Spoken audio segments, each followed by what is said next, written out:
Good morning. It's 9 o'clock on the dot. I'm going to throw us on the FM. I have Dr. Aaron Chapa with Living Well Clinical Nutrition Center here in studio, located in League City, Texas. Smash the share button if you're watching on Facebook. If you're going back and watching this on Spotify or Apple Podcasts, wherever you get your streams and podcasting from, send me a text, 346-704-1806. Good morning. This is KHEA Radio, 99.5 FM. It's 9 o'clock on a Tuesday. That means I have Dr. Aaron Chapa here in studio. Dr. Chapa, I think the topic today is heart health, which is pretty convenient because February is Heart Month. I've been talking to some local organizations about blood drives and the American Heart Association, and there's all kinds of stuff that's going on this month. The focus is the healthy heart. And I like to think, hey, I try and stay active. I hope my heart is healthy, but I honestly don't. I don't really know, other than I think you're supposed to go get checkups. And even like when I'm at HEB, I'll sit in next to the pharmacy and put my arm in that thing, and it kind of takes your blood pressure, and it does all kinds of cool stuff. And my wife's like, "What are you doing? What are you doing?" But it's always like it's a toy to me.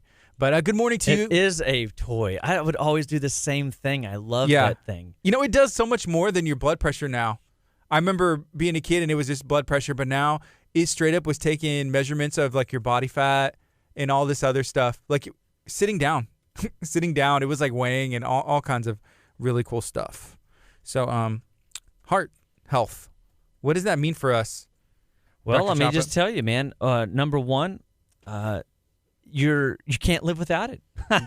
Nobody can underestimate. It is a muscle, right? Your heart's a muscle. It is a muscle. It is a cardiac muscle, and the heart is absolutely your a vital organ. Without it, your body cannot access nutrition from anywhere from the body without the pumping. You know, and I mean, there's you can technically live without an ankle, right? I mean, it's not maybe efficient. I like mine, but I like mine too. Thank you very much. I'm gonna kind of tuck my feet up under my chair. You can live without a portion of your liver. You can have 2/3 of your liver removed, and find yourself able to regrow the liver. You can have a spleen removed. You can have a kidney removed. You can have your gallbladder removed. You can have an appendix removed. You can have different aspects. You have your thyroid removed. I mean, you can take out a lot of things out of the human body. Now, I don't recommend that being a good plan for vitality. The go-to, yeah. That is definitely not, this whole idea of when in doubt, cut it out model. I'm going to balk at that myself, and I'm definitely going to discourage any of you from removing organs that you were blessed to have upon your delivery into this world, right? I mean, God put it there. It has a plan. It has an impact on your overall person, your overall vim, vigor, and vip, that I like to say. I want your body to perform like it's supposed to, and one of the things that we have to pay attention to is your heart, you can't live without. When your heart stops beating, you've got minutes to get it back on. Yeah. And so your heart, you can technically even live without, a fully functioning aspect of your brain. You know what I mean? Like, the heart is a very powerful vessel. They say the heart there's a program called Heart Math, and it's a breathing program. There's a downloadable app that I use called Tactical Breather that talks about, how to breathe efficiently in order to include more airflow and giving your body time to make the blood exchange. The heart carries millions of more energetic power than even your brain has when they do measurements and electrical impulse testing to find out, what is the most powerful organ in the body. The heart carries emotional energy. Really? It absolutely. Emotional energy, because I think of the heart and everybody's like, I love you with all of my heart, or you think about the sign, it's not an anatomical heart, but it's a heart, that's the sign. One of the things you love, like, oh, it's love. A heart is love. Yeah. So there's some truth to that? There's absolutely some truth to that. And I think that, we have to recognize that it's not just this beating vessel. It has an absolute game to play in and a role to play in who we are as a as a person, and the heart is absolutely one of I love it. My father died of a heart attack when I was 19 years old. He died in my arms, and a painful day for me, and I watched his eyes bug out of his head. I watched him die. Like, I ushered him into the next life. I know what it feels like to be, at the doorstep of death, and to smell it and to see it and to feel it and to watch that transition. And it didn't look really enjoyable for him. I mean, his heart was giving up, like his heart gave out on him, and it was one of the defining moments of my life to see the seriousness and to bring me to a level of sobriety in just having my own breath, like, whoa, like that just happened. Yeah. And I've dealt with that every which way to Sunday. It's been amazing to see how God used that one event to direct my steps and to move me into the position that I'm in, serving the community in the way I do, and part of why I believe in health so much and want people to not, leave before their time. He was 53. You know what I mean? One of my friends, I mean, he was I think he's 60. Just recently, had a cardiac event, cardiac arrest. Now, cardiac arrest and a heart attack are not the same things. When you have cardiac arrest, it's an electrical glitch and the heart stops working. It just stops. That's an electrical thing? That's an electrical thing. It literally just, yeah. You've ever heard of, athletes just drop dead? Mm-hmm. That's not a heart attack, okay? A heart attack is a circulation issue. It's a plaquing issue. It's a starvation of oxygen, and parts of the heart begin to weaken and efficiency decline. So what would bring on a cardiac arrest? What would bring that? So in this particular instance, but a lot of times, if not, I would potentially maybe step out on a limb here because I can't necessarily back this up, but what I feel like my practice has been teaching me and showing me over the years is things that bring stuff like that as an infection. It could be a subacute infection that you've been carrying for 20, 30 years. And let's say that this particular instance, what do most people do around the holiday, especially New Year's? They eat, they drink, they, hang out, take some time off, maybe not be as active as they were during non-holiday times. And that's the first things that come to mind.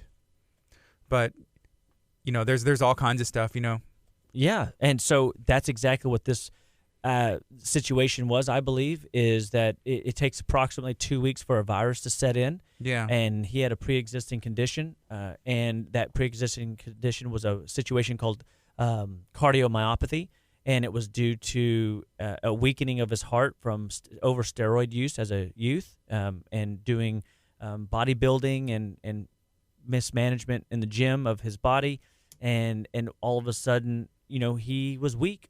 And then over this series of his life, he was 60 when this occurred, he caught a virus, and that virus took root, I believe, somewhere around the holidays, and it takes about 2 weeks for it to incubate, typically, and it got in his heart and activated the cardiomyopathy, and boom, done, drop dead. That's cardiac arrest. That's cardiac arrest. I have some questions. So we've been talking a little bit about the difference between, a heart attack and cardiac arrest. So if you're going to have a heart attack, you said there's like buildup and plaque and stuff. And I guess what are the causes? How do you build that stuff up? Because it doesn't happen overnight. And then what are the signs that maybe there are some heart issues or there's some heart health stuff going on that you can, signs to look for that says, hey, I need to make a difference. And can you reverse it? Yeah. So you can reverse it. Anything your body can develop, you can undevelop.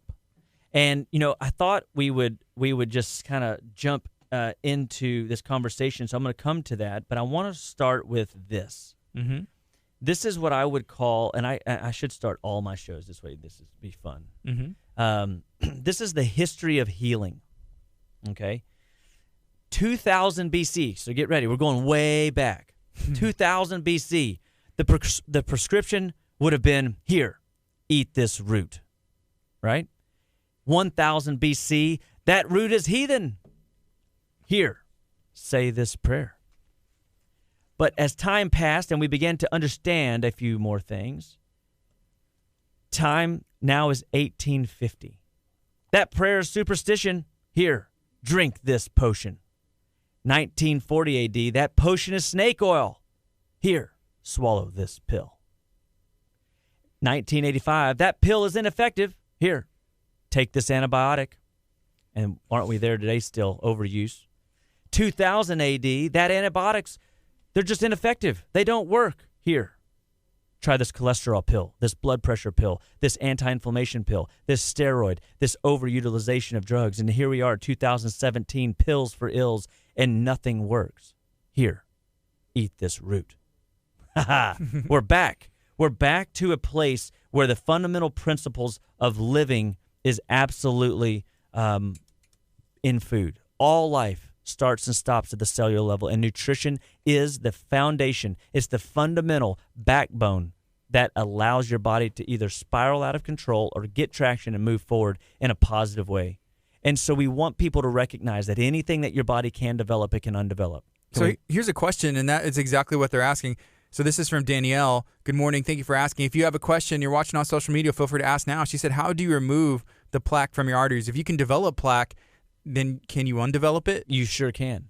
And one of the first things we got to realize is that what's being taught in modern medicine today is that, the Atkins diet back in the 90s was a bad thing. But what was really driving the plaque formation wasn't the bacon, wasn't the butter, it wasn't the fat, it was the type of fat consumed. We lived in an age in the 90s where we were having people consume fat-free everything. So they started looking for these fat-free options, and we call those trans fats. So they were you still got to get stuff to bind together. You still got to get stuff to have a consistency and an appeal that people will buy into, right? Because if the food's ugly, people don't want it. And if the food tastes terrible, the people don't want it. Smells funny, you're not going to eat it. Yeah. So I mean, because everybody's got we got texture issues. We got we've got taste issues. We're real finicky people, in general. And so I find this just very interesting. But trans fats are one of those fats, or one of the 4 deadly food additives that we talk about on all my shows. High fructose corn syrup being one of the 4 deadly food additives, artificial sugars, high fructose corn syrup, and I feel like MSG, and then trans fats.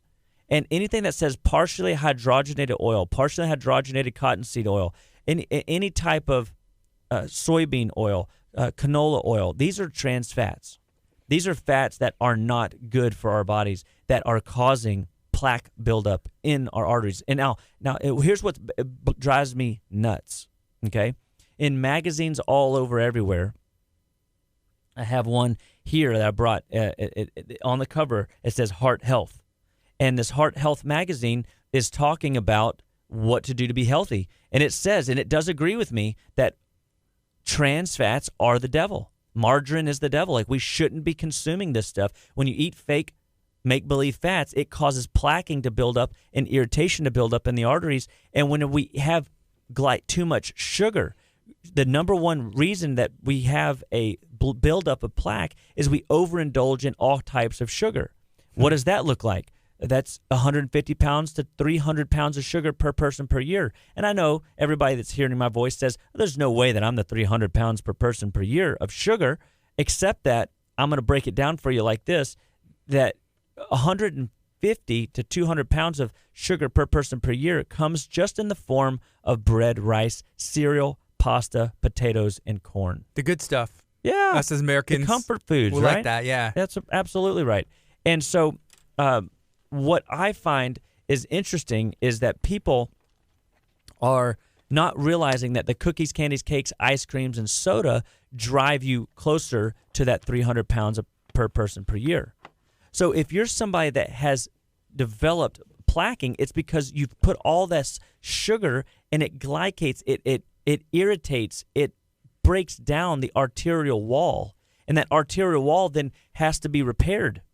So like whenever the roads are being under construction, there's a pothole, they don't just immediately come in and tear out the whole road. They first do a patch job, right?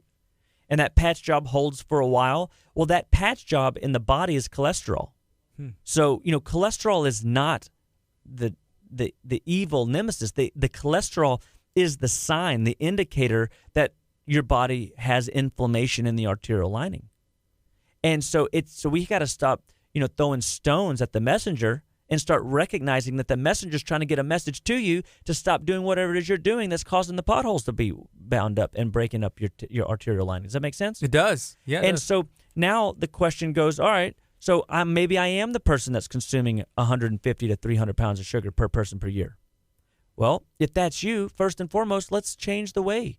Let's just decrease that. Let's start food logging and seeing what food intake are we bringing in that could be contributing to my sugar intake. What bad fats? Start reading all labels, dressings especially. Different types of, if you're buying anything other than a stick of butter, you're getting margarine. If you're buying margarine or if you're buying these trans fat products, stop. Shortening is not good for your heart. It's not good for your body. It's not good for any cell in your body. Remember, every cell in your body has a bilayer of fat called a bisphospho layer, a fatty acid phospholipid layer. And when that lipid layer is built with inflammatory fats, it's weak and it doesn't communicate to its neighboring cell well. And when the message is said, hey, I need you to do this job, it does it inefficiently or ineffectively or not at all. That creates stress and inflammation, and that inflammation over time then leads to symptoms because of the insufficiency becoming so great. That then leads to a diagnostic and then a medication to manage it, and then we lead to some sort of crisis. And so we want to interrupt that process. So to answer Danielle's question, anything your body can develop, you can undevelop. How do you start? Well, we have what we call the cardio-metabolic cleansing program. And what we do is we address these very factors. We teach people at Living Well Clinical Nutrition Center how to eat better, how to avoid the pitfalls of developing plaque. And just in that very nature, when you reduce the sugar intake and you get the inflammation down, your body will, because you're still going to be hungry so hopefully you're then replacing those normal calories of poor quality caloric intake with good quality of caloric intake, right? So we're putting in better fuel. Taking out the sugar. That's going to start adding veggies and fruits and making things start moving in our favor better. And then we come in with the cleansing process. Then we come in with what we love is garlic. We come in with hawthorn. We come in with ginkgo. We come in with cayenne pepper. We come in with horse chestnut, butcher's broom. And we look at these different herbal remedies to help manage and relieve the body of this buildup of toxicity or excess plaque. And we start to basically sandpaper that stuff down, and we change the whole course of the person's living standard. So if you're somebody that has symptoms like high blood pressure, that's an indicator that your heart is under stress. And people go, well, is it my heart? Oftentimes, no. Oftentimes when you have high blood pressure, it has nothing to do with the heart's health. It has to do with what inflammatory mechanisms you're driving through your heart to make it upregulate like that. So high blood pressure is stress-induced. High blood pressure is food inflammation, food allergy-induced. We start with the basics, wheat, dairy, corn, soy. Start looking at those, pulling those things out of our diet, and we start seeing changes immediately within 3 to 4 days of blood pressure. And people are getting off of medications when they start managing their blood pressure, looking at their morning numbers and their evening numbers, and then changing their diet. They can start seeing their numbers drop. And when they're on medications, it oftentimes drops too low. If you find that you just have no energy and you just feel like something's not right, you can't catch your breath, you feel pressure in the chest, or you feel palpitations in the heart, these are all check engine lights that your heart is under stress. You should never, ever, ever feel your heart beating. Your heart should be doing its job in the background, and your heart should be functioning peacefully and quietly as it's busting its tail working on your behalf in the background. You should never feel it bursting out of your chest. So that's a sign. That's one of the signs. That's an indicator that things are going wrong in your body. But is that a heart issue? Maybe. What if it's just the muscle needs to be fed? We use something called cardiotrophin PMG. It's literally heart muscle tissue. It's as if you're eating the template of your heart, so your body can download a new blueprint and be like, oh, I got this wire crossed and I got that cell in the wrong place, and the puzzle comes back together, and boom, you get better efficiency in the heart muscle contraction. What if the palpitation is a mineral glitch?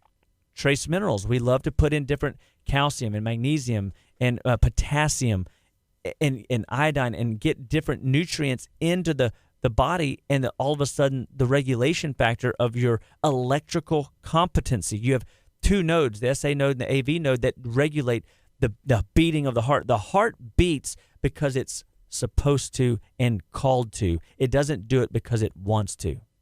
And the heart is the only muscle, by the way, in the body, this is fascinating, that when stimulated over and over and over and over again, it doesn't grow. And that's because it's made of a very special tissue called cardiac muscle.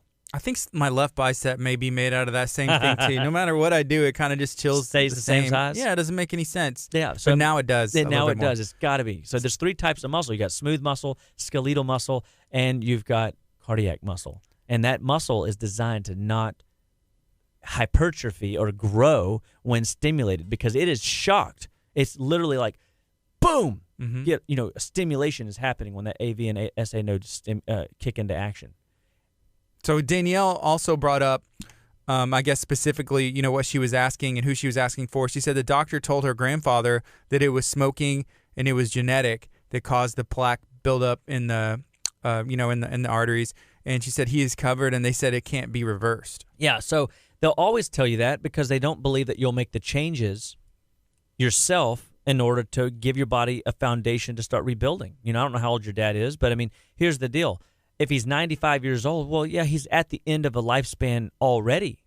And so maybe there's not enough time. But what if we could make some difference in the quality of his life while he's still on the planet by making some of these lifestyle modifications, dietary changes, and bring in the herbal shift that needs to happen to give his body the resources to give it a fighting chance? I mean, seriously, who are we that think that we understand truly this body as much as we think? I mean, this book that this magazine, I just picked it up because it's got heart health, and I'm into heart health this month, and this is my month for talking about your heart. So I just want to see what the world's talking about. And in one article, they're saying that the trans fats are the nemesis, but then they follow it up in the same article and say soybean oil and canola oil safe. But it's absolutely, that's bad science. That ain't true either. So, how do you, it's like you're inside the same science research. You've got to still take it at it with a grain of salt and appreciate people that are in the trenches, that are in the clinical world, that are fighting for people and trusting people and guide. If you're listening to a doctor that smokes himself, that ain't who you want to be listening to. And no offense, if he's also, I hate to say 50 pounds overweight, is he really the guy that you want to be taking advice from on being healthy? Because managing your heart because you had a heart attack or a cardiac arrest, that's saving your life. Hey, Western medicine is absolutely the best, so I'm for it, absolutely, positively. But here, eat this root. You got to go find somebody that's eating the roots that knows how to rebuild the tissue. And so if we could get Pops to stop smoking, because absolutely smoking is a disastrous thing you could do. She did say for your heart. He's 76. And for your lungs. And so he's been smoking his whole life. And so getting him to stop is not going to be no easy feat if he's even willing to do that. And so, there's a price to pay for every decision made. And that is a bitter pill to swallow, worse than taking handfuls of supplements that, people oftentimes balk at. But find me a better way. What I know is that when people stick to the plan that we lay out for them, their body changes, their body shifts, and it evolves. We start getting more oxygen to tissue. We start getting more vitality to start being stimulated in those cells. Those cells start producing more cellular energy called ATP, and they start feeling alive again. And I took a 95-year-old with diabetes of the brain, Alzheimer's, and for 15 years he was suffering. And at 95 to 97 and a half, he lived the best 2.5 years he's lived in 15 years. So 76, 86, 96, man, it don't matter. And who am I to say that your body won't change? If you give it the resources and the tools to do what it's supposed to do, it will perform for you. It wants to. The brain wants to be awesome. The heart wants to be awesome. The cells are called to do a job. They've been knit together in your mother's womb, and they have this cellular blueprint of knowing how to function like they're supposed to. We just forget to feed it. Or we've been, lied to in saying, "Oh, here, eat this make-believe food." Well, what do you get if you eat make-believe food? Make-believe health. Make-believe health. Yeah, or you just don't know. And a lot of people are living in ignorant, thinking that, oh, this is healthy because the news says it's healthy. Yeah. Fake news, there it is. In this magazine, good science, in some aspects of the magazine, bad science in others, all peer-reviewed journals, though, and you're thinking, man, these guys are still missing it. And I think a lot of times it's because we're too busy looking at petri dishes and not looking at real bodies, and we get so focused on specialized in one category of study that we forget that there's multiple systems at work in making the body perform at a level of competency that it needs to perform at. So there's a couple more questions that have been coming in. If you're watching on social media, feel free to ask those questions. If you are listening on 99.5 FM, thank you so much for taking the time. You can go to Facebook, search KHEA Radio, and you can follow along, and there's video as well. So this question is from Paige. She asks, how can athletes best support the heart? I guess if you're active, that's probably a good start right there, but how can athletes best support the heart? Yeah, so if you're an athlete and you're regularly exercising, number one, exercise is one of the best things you can do. If the dude don't move, the dude don't groove. The dude don't groove. That's right. Get your heart rate up. You were mentioning something earlier about if you can feel your heart beat. I know sometimes like working out, like you get your heart rate up and you can kind of, I know my heart rate is going.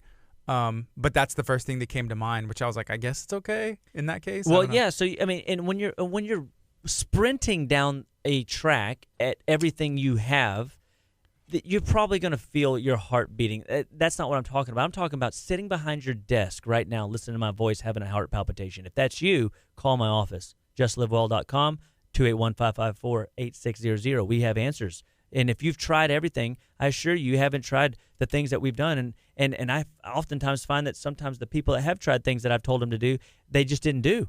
It only works if you work it. And you've got to sometimes work it long enough. Like, being 76, being exposed to cigarette smoke your whole life and smoking the majority of your life is not something that's just going to go away in, a matter of days or weeks or months. But it doesn't mean that your quality of life can't start to improve. Mm-hmm. So first and foremost, man, the athlete must stay hydrated. Perfect timing. I got some water. 1 liter of water per 50 pounds of body weight. And so if you're drinking a liter of water, that's 32 ounces, depending on your measurement style, you have to make sure that you're staying hydrated. Athletes really need an extra liter. And so 1 liter per 50 pounds of body weight just for maintenance plus 32 ounces. So they need another liter if they're involved in exercise routines. Let's say that you're not an athlete. You still need a liter of water per 50 pounds of body weight? Absolutely. This is just basic understanding of you need to drink more water. And going back to what I talked about last week, I love is that we need to drink water away from food, and we need to drink it in 10, 15, or 20 ounce guzzles. Like create the flash flood. When you create the flash flood, you create a massive shift in movement of excess debris, trash, and waste that's built up, caked up inside your digestive tract that you can get to release, and that will free up absorption space so that you can absorb better, digest better. And that will create a level of health and vitality so that when you're eating good, healthy foods, your heart gets the nutrients it needs. By the way, your heart gets first dibs on all nutrition brought in. And so that means if you're eating, junk food and there's not a lot of good nutrients coming in, that's why you have joint pain. That's why you have a rash. That's why you get sick. That's why you have all these other symptoms, and your heart seems to be okay. Because, again, without that thing ticking, you're in trouble, trouble. We don't want that, right? Right. So the athlete must drink water. The athlete must consume excessive amounts of green leafy vegetables. Walnuts are fantastic. Pecans, fantastic.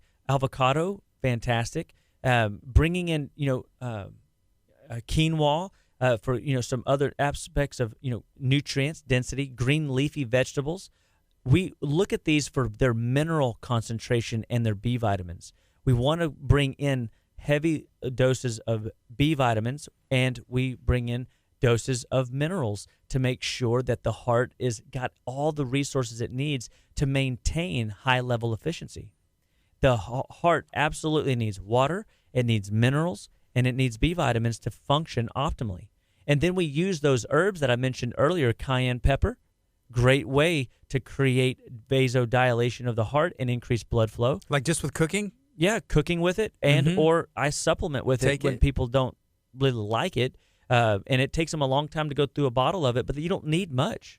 But you need a therapeutic dose to create a shift in creating muscular contraction of your arterial lining. And because it's also lined with a smooth muscle that, contracts and moves blood down the tract for you. And then we use things like the horse chestnut and butcher's broom on the venous side of things to clean up the veins of the body, because we don't want to just focus on the arteries. We want to make sure that blood returns to the heart. So we got to clean up any plaquing and build up on the venous side, the non-oxygenated side of the body. And then we use the hawthorn and ginkgo and other herbs to create a change in the dynamics of the artery, again, on the arterial side. We spend about a 3-to-1 ratio on the arterial side to the venous side when we're doing a cleansing, because there's a lot of more physiology happening on the arterial side via muscle contraction, the lining, and the transference of oxygen and nutrition across the cell membrane to its destination. And so we focus a lot of our attention over there. And so when people come in, they say, "Oh, I need to be on a blood thinner." No, you don't. You need to be on fish oils. Fish oils are one of the best things you can do as a blood thinner to give you an anti-inflammatory effect in your arteries, in your heart. Great, by the way, for athletes. And every athlete that isn't on it, man, you're missing out. If you're an athlete, I use this stuff called cardiotrophin PMG. I mentioned it earlier, and Cataplex E2 to increase the oxygen production that your body needs to manage your activity level. And you're not going to fail a drug test? No. Get hit for some PEDs? A little blood doping? Then I'm on Thymex? It's not going to trip it out or anything? No, not at all. Okay. And that's the beautiful thing about when you eat and consume real-based food nutrients. These are therapeutic grade foods that you're able to put into your body and get the concentration necessary in order to maximize your vitamin, your mineral, and essential fatty acid load. Your heart needs it, depends on it, and you owe it to yourself to make sure that you're giving your heart everything that it needs. Otherwise, you're going to start experiencing symptom patterns that you weren't genetically born with, meaning you might be tired walking up a flight of stairs. Come on, you shouldn't be tired. Or worse, walking from your car to the inside of the building. There's a glitch there.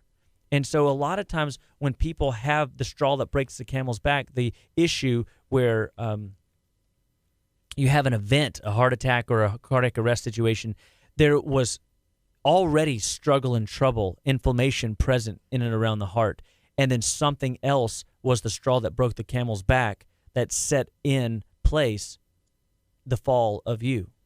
And so everything that we do, no one's promised tomorrow. God, we all have an expiration date. God himself only knows that date. It's not for us to worry about that date. It's for us to, Romans 12:1, I beseech thee therefore, brethren, by the mercies of God, to present your bodies a living sacrifice, holy and acceptable, which is your reasonable service. It's your reasonable service. It's not even like extraordinary service. You're not going above and beyond. It's your reasonable service. Does that make sense? It does, yes. I mean, and so I just oftentimes we make things so complicated. Like we need we need to scrape the fat from the deep blue well in order to live our best life now. I've never heard that one. And it's I don't know. Somebody probably gave me a network marketing CD and told me all of the answers to all the secrets of life are on this CD. So, I like it though. Say, here's another question that's come in. We have some questions that they're pouring in, so feel free to keep asking them, and we're going to get those asked and answered. We're talking to Dr. Aaron Chapa with Living Well Clinical Nutrition Center. Right now it's 9:34 on KHEARadio.com and 99.5 FM. A quick plug for our friends at Butler's Courtyard It's Valentine's Day. It's Heart Month. This Friday for Valentine's Day, I just got a message. They are actually running out of spaces. If you're looking to renew your vows, get married, Dr. Chapa, this could be you and your wife, Mrs. Chapa. Renew your vows. We talked about it. We thought we are considering it. I think we have Me too. something going down that night, but I don't know. Maybe I can convince her otherwise. Yeah, it's a very affordable rate. If you go to butlerscourtyard.com or ask me, message me, and you can find out some more information about that. You get like a cake, the photos, everything. It's awesome. So here's another question. This is from Cindy. She said, and this is a great question, what test can we do to ensure that we have a good heart? Because a lot of times it's you wait till it's too late. There's some issues there. Preventative is the best way for anything. Is there something that we can do beforehand, or are there signs we should look for? What can we do? Is there a test to show like, hey, your heart's actually doing really good? Yeah, so when people come into my office, we run a huge blood panel. And we don't always run it. A lot of times people bring us stuff to look at, and I have to kind of help educate them to see that they're missing quite a few things. I mean, like when we look at your basic blood panel, you're looking at cholesterol, you're looking at HDL, LDL, your, triglyceride levels, your HDL, total cholesterol to HDL ratio, C-reactive protein. You're looking at different factors in order to see, is this pathologic? You see, the way medicine views blood work, and this is, again, you got to understand what medicine is here for. Medicine, Western medicine, as it is in the United States today, is if we need to save a life. Man, they are the best, right? Mm-hmm. You get your arm lumped off, you have a cardiovascular event. There's nobody better than I want working on me is Western medicine guys, right? They can save you. But whenever it comes to wellness and revitalization of the tissues, we look at blood work through a method of functionalized, where we can see the handwriting on the wall. We can see the body breaking down sooner than it should be breaking down. And we look at these same blood markers, and we then start educating people to recognize and see, hey, listen, it's not that HDL is good and LDL is bad. I mean, because if we really start doing good science, we'll start fractionating out HDL into its good and bad constituent factors, and we'll start fractioning out your LDL into good and bad, into its subordinate, like little modulated makeup. So, like, there's a A and a B, if I can say, of HDL markers. The A is light and fluffy, and the B is low and dense. Okay, and this is just subtracting out your HDL, LDL cholesterol levels. This really gives you clues to what's going on in your heart, in the realm of good fats, bad fats. And if you have too high of the B, the dense HDLs, then your HDLs are actually bad. But if you have the A, light and fluffy LDLs, then your LDLs are good. And a lot of patients are being put on statin drugs when they have the light and fluffy HDL, LDL markers, giving them a predisposition for a higher cholesterol level, and they're being they're mismanaged. They're slipping through the cracks. They're being drugged, and they shouldn't be. Mm-hmm. And so one of the things that we want to look at is to go a little deeper and see, well, how are those cholesterol markers being managed? Because you can just take the standard HDL, LDL, and you should have, HDL above 65, and then the LDL below 120, and then the ratio should be less than 5 according to medicine. But what if I told you, when you look at your triglycerides and they're above 120, your cholesterol is not even accurate in any sense of true value? Because you're eating too many starches, your body's triglyceride blood sugar regulation markers are out of sorts, and that's what's creating the shift in what your cholesterol appears to be out of range is not. It's just inflamed currently, and all the blood test is just a 3-month report card of where you're at. So again, going back to that conversation, anything that you can develop, you can undevelop. It's just a 3-month report card. So let's just regroup, go about this. 90 days from now, get on one of the Living Well Clinical Nutrition Center programs, and guess what happens? You get better blood work. You get better energy. You get better vitality. You start feeling more alert and alive. I had a patient just email me, I feel so much better on your program than I've ever felt on any other program. Well, it's because she's doing the work. Her husband feels like she was taking too many supplements. And I'm like, well, look, I got it, and I appreciate that, and I don't want to be disrespectful, but here's the deal. 65 cups of spinach today is equivalent to 1 cup of spinach in the 1920s. And let's just say, by the way, just take that in for a second. Who wants to eat 65 cups of spinach? Popeye. That's it. That's it. Mm-hmm. Everybody else smash the like button if you don't want to eat 65 cups of spinach today, and because that's just a lot of roughage. But what if I'm half right, What if it's 32 and a half cups of spinach or 16 cups of spinach? Any takers?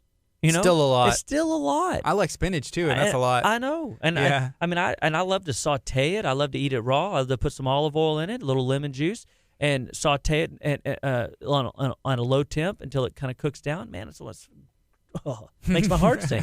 Yeah. You know what I mean? But at the end of the day, one of the things we have to be mindful of is that if the body develops something and your report card tells you in your blood test that it's out of range, recognize that it's way out of range for me if it's out of range for them. But what is always out of range for them doesn't always mean it's going to be out of range, because I might look at it differently and find, well, because it's out, your C-reactive protein is high, your triglycerides are high, your liver enzymes are high. I know that there's inflammation elsewhere in the body that's creating an unnecessary stress on your cardiovascular system.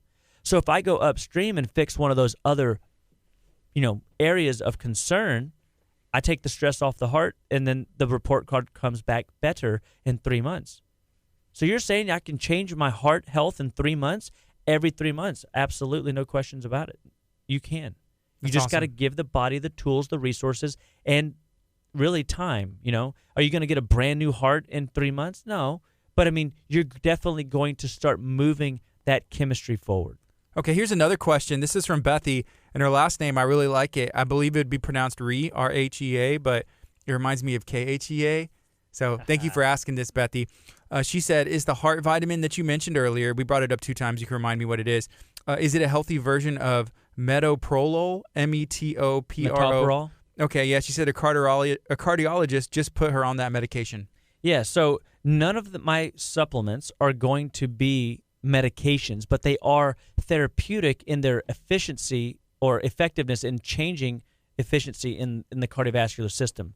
So, typically that is when people have high blood pressure, we go looking at food allergies. What are they consuming on a daily basis that's driving those numbers up?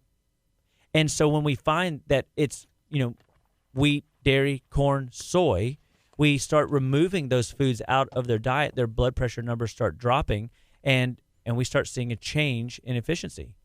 And then all of a sudden, things start working out better for them. And so there's different types of medications for the heart, whether beta blockers or I'm drawing a blank at the moment. It'll come to me. But these different effects of the heart, we're not trying to manage it with a drug. What we're trying to do is increase blood flow so that the heart itself gets good blood flow, and so that the cells that are all downstream from the heart get good blood flow. And so the supplements that Cardio Plus, Cardiotrophin PMG, Cataplex E2, these are all like building blocks for a good, healthy heart. Okay? The Cardiotrophin is literally like a template of, as if you're eating a heart. How many hearts have you eaten in the last week? Not since, the Great War.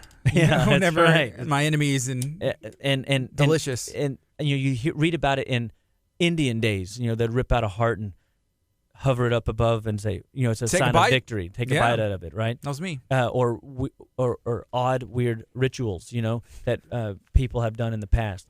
But that is not something that people do. The visceral organ meats are where the delicacies of minerals really are. That's where we need to be eating and focusing. In the olden days, olden days, maybe back in the war times when you were around, right? Yeah. Where they were eating visceral meats, not the sirloins and the back straps and the muscle that we are eating. So visceral meat, is that like liver? Liver would be, all organ meats. Okay. So good, thank you. So heart, kidneys, the liver, the intestine. Y'all do some in your culture, right? Don't they call that menudo? Well, there's some. No, I love. Yeah, I'll eat anything. I like how you say it. Menudo. Menudo. Menudo. Yeah, I like menudo. There's some good stuff in there. It's all vitamins and protein. That's what I tell myself whenever I eat it. Yeah. As long as it doesn't have the partially hydrogenated oils, I think that's probably one of the tripas. It's intestines. Yeah, but again, the deep fry them, and it's so good, Dr. Chapa. Why are you going to bring this up on a Tuesday? You know it's Taco Tuesday. Oh, I'm telling you what. So the supplements that we'll use will be adjunctive to what your doctor is doing, but hopefully what I love to see is the supplements and the food and the renourishing of your tissues will outperform your medication. And when we can outperform your medication, guess what they do? They take you off of it. Yeah, you would use in conjunction in the beginning, and then the doctor would be like, wow, you're improving. Great, let's reduce it, and then hopefully eventually just take you off. That's right, because too often people come into my practice and they're on 4 or 5 different medications for their heart for the same problem. Mm-hmm. And I'm thinking, well, if the first one isn't working, why are we leaving them on it? You know, it's like this whole model of more is better, and we just keep stacking one diuretic on top of another, one blood pressure medication on top of another, and we're managing a symptom, not responding to the body's cry. The body's screaming, I am under distress. My blood pressure is high for a reason. Somebody please tell this person to stop eating that, or help me get my arteries to dilate downstream so that I can function better and I don't have to work so hard. And yet we just manage it with a drug. Oh, no, quiet, you heart. You don't have nothing important to say. No, seriously, quiet. I'm going to give you a second, a third, a fourth, a fifth medication. 5 blood pressure medications I had a patient come in on. It's ridiculous. To me, that's bad. That's bad medicine. Yeah. Shame on that guy, you know? And the reality is if we as doctors don't believe the best on our patients, that they will change if we'll just instruct them, teach them, and guide them. You know, we've gotten so far away where we're an insurance-driven, medical healthcare program and not looking at true change in the body. The people are suffering needlessly due to malnutrition, not to an aspirin deficiency or a blood pressure medication deficiency or a statin drug deficiency. None of those plants are out there, that have those hardcore medical effects that force the body into submission. We want to support your body. We want to give your heart food, nourishment, and the opportunity of time to regulate itself. I just read a study that we're up 14.5% of alcohol consumption. And I mean, it's from like 60-something% up to 75% or something. I mean, it was scary. I was like, wow, we're reaching to more alcohol, self-medication, and heavy alcohol, heavy drink to regulate our stress responses. One thing nobody's asked about yet, and I'm surprised, is what about stress's effect on your heart? You know what I mean? Yeah. We do this test in our office to answer the other question about other good tests. I just told you blood test, but man, I offer a test in my office called a heart sound recorder. And if you come to our event this month, and I'll give you the date of that event real quick. We have several great things going on this month. You always do. And I'm really fired up about what we got going on now. Mommy Meetup as February 17th with Dr. Amber.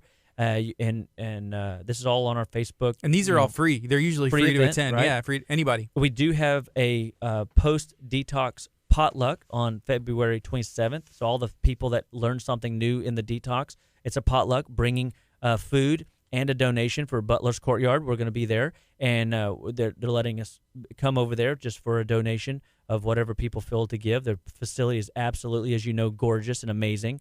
And Amber's absolutely a gem and a delight and a powerhouse in our community. She loves League City, and so I'm just thankful to have her as a business running partner. I saw her in a League City commercial. It was like a year in review, and I was like, "There's Amber and her husband." Yeah, it's pretty cool, right? Mm-hmm. And then on the 24th of this month at 6:30 at our new office, we are going to be having our another heart talk. Because this is Heart Month, we want people to be very focused and realize, hey, take care of your loved ones by first taking care of yourself, and your heart matters. If your husband's got issues going on, a lot of the guys a lot of times listen to the heart conversations more than the females, because the females are dealing with more hormones and the guys are dealing with more heart cardiovascular stuff. But you wives out there that are hearing my voice, if your husband has heart issues, know that I got a heart for him.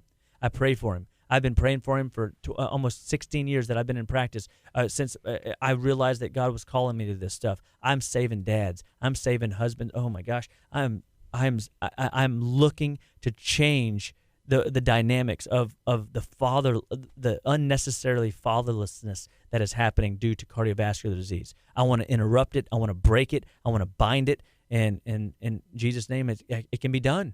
And so I just encourage you to be at these events that Living Well Clinical Nutrition Center is doing, because I love this idea of outreach. People need information. They need a tribe. They need people to associate with and bond to. And I'm just proud to be in the position that God's put me in to be here for you guys. And I love the game. I love the work, and I love watching everybody grow and challenge themselves to do what they didn't think they could do. So here's a couple comments. This one's from Russ. He said, I work in a stressful environment and help people at the worst time in their life. He said, yes, stress can be a big factor. Okay, so here's another comment and a question from Carrie. She said, new office, 2 locations. What's going on? Is there any information out there? Yeah, we just have another location for this Heart Talk. Yes, it is our new office, but it is not going to be up and running for another 6 months or so. That's exciting news, Dr. Chapa. It's very, it's fired up. That's like the first time I've heard about this on air. Well, that's amazing. Yeah, so it just kind of slipped. There you go. And but at the end of the day, God has been good to expand the vision, and sick people are getting well, and God has a plan bigger than what I can see, and I just really believe beyond a shadow of a doubt that it's to much is given, much is required, to much is given, much is asked. This burden doesn't come lightly, but very thankful for the people that support the vision that we stand for. I believe that all life starts and stops at the cellular level, and nutrition is the fundamental backbone that gets you moving, that gets you grooving, that gets you a second chance. And you can start at any gumption of time. It works today. It'll work tomorrow. It'll work 10 years from now. These are nutritional laws and practices. There's nothing snake oil about what I'm doing. There's nothing voodoo about what we do. It may be different than what you're being taught. That's just because of good marketing. That's just because there's the more marketing dollars you can throw at something to sling information out there that's bad information, sooner or later you start to believing bad information is right information. Yeah. But that doesn't necessarily make it right. They say practice makes perfect, right? But that's not true. You can practice the wrong thing perfectly and get the wrong result. Then you do it perfectly wrong. You do it wrong, yeah. And so we've got to retrain people's thinking and get people moving forward in such a way that allows them to perform at a level that they really can perform at and keep up with this pace and productivity that we all want to live with. So I'm going to say this. This is kind of like a little praise and a testament of you helping me. I went in last Thursday, had some stuff done. You gave me some new supplements, and I had been living for about a week, a little over a week, maybe, a week and a half with my throat killing me. And I would see little improvements, every day. You gave me some directions, take some of these. Some of them I already had, and I was, taking them or whatever. And you gave me like the plan, and it has improved like every day. I'm seeing a big jump. It used to hurt whenever I swallowed it, and it's not a cold. It's just some stuff that I have going on with my throat, and you had helped me out with that in the past. And so I've been doing it, and it's working. And I had that thought. I'm like, I wonder if it probably would have happened with that. And I was like, no, it didn't, because I tried it for 10 days, and it was still really bad. It was still hurting, painful. The body it should be able to fix stuff on its own, right? Mm-hmm. But sometimes the body just needs a little extra help because of this conversation of bad food, not enough water consumption, too much alcohol consumption, too much, poisons from our air, so like we have to measure everything that we do does have a cost. And every surgery you have has a cost to your long-term vitality. Is it, the end of the world if you've had a bunch of surgeries? Do we throw the towel in on you and say you're done, washed out, washed up? No. We just deal with what we can. I had a lady that had more than 3/4 of her intestine removed, and due to colon cancer. And obviously the majority of her absorption was lost because of this removal. So what did I do? Oh, I just found a way to get other aspects of her body to absorb nutrition. So I would give her liquid stuff and powdered stuff and things that would have to be forced to be absorbed through the buccal mucosa of her cheeks. That would be absorbed through her esophagus. That would be absorbed in her stomach. That her body would have to figure out another way, but I gave it more surface area. Instead of putting it into a pill or a tablet, we would do liquid stuff, and we make powders and stuff, and some of it did not taste good. Mm-hmm. But at the end of the day, she lost 3/4 of her intestine. There's a price to pay for that. If you've had a heart ablation, if you've got cardiac, if you've got arrhythmias, if you've got AFib. AFib is modern day an as an autoimmune disorder of your heart. So you've got autoimmune disorders of your joints. That's called rheumatoid arthritis. You got autoimmune of the thyroid. You've got autoimmune in your blood. You've got autoimmune in your intestines. There's obviously going to have to be an autoimmune of the heart. That's the AFib. And so when you're diagnosed with this stuff, it's a deep-rooted cellular infection, oftentimes viral, that is mutated, that drives around in a little mycoplasmic bacterial ship, if you will, and the body treats it like a bacteria, but it's really a virus wreaking havoc, causing all kinds of inflammation and oxidation to transpire too rapidly, and the body can't keep up with that level of degeneration. And then, therefore, it starts to malfunction and to break down too quick. That's called the case of the suddenlies. So then we come in and we start you on a path, because a lot of times AFib started like 15 years ago. It just didn't show up as AFib until today or whenever you got it. And so we have to start on that path, start on that journey. And sometimes, yes, we have to be adjunctive and work with medicine. But to say that medicine is the only way is not true. It's just that's the only thing they know how to do. Mm-hmm. And if you do the same thing over and over again and expect a different result, they call that what? Insanity. Insanity. Yeah. So we want to give people a better way. So here's a question. This one was from Kathy, and she wants to know about like insurance. Do y'all work with that? And then maybe you can let me know, where's the office located? And so it'll be 322 East Main Street will be the new location event that night, and we'll not have our sign up or anything like that. Literally, we are we still have remodeling and stuff outside, inside to do. But we have more space to hold some of these events. We've been packing out our house for the last almost 18 months or longer, year and a half, and I think that we're at a place where we're going to bust the seams out of this joint too. So I'm excited to watch this thing expand over the next several years and what God's going to do here. So that's going to be again on the 24th.